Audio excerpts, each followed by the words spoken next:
संपदा मंत्री राधाकृष्ण विखे पाटील यांनी ही माहिती दिली आहे। पीक विम्याच्या माध्यमातून शेतकऱ्यांना मोठी मदत होती असं विखे पाटील म्हणाले। राज्याच्या स्थापनेनंतर पहिल्यांदा शेतकऱ्यांना एवढी मोठी मदत झालेली असल्याचं विखे पाटील यांनी म्हटलंय।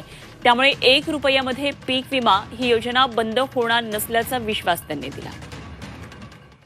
मला कळत नाही कोण वावड्या उठवतंय।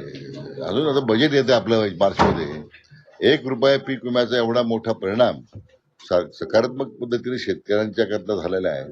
त्यामुळे विम्याच्या बद्दलची शेतकऱ्यांमध्ये एक उत्सुकता आहे। पूर्वी मोठ्या प्रमाणात रक्कम भरायच्या, विमा मिळत नव्हता, शेतकरी पैसे भरत होता। आपण जो माननीय देवेंद्रजींनी 1 रुपया पीक विम्याची योजना जाहीर केली, आज सर्व राज्यामध्ये त्याचा एक परिणाम आहे। पूर्वी विमा कंपन्यांची घरं भरले जातात असा आरोप व्हायचा। आता उलटी परिस्थिती आहे। आता शेतकऱ्यांना एवढी मोठी मदत झाली, मला वाटतं राज्याच्या स्थापनेनंतर पहिल्यांदा एवढी मोठी मदत विम्याच्या माध्यमातून झालेली आहे।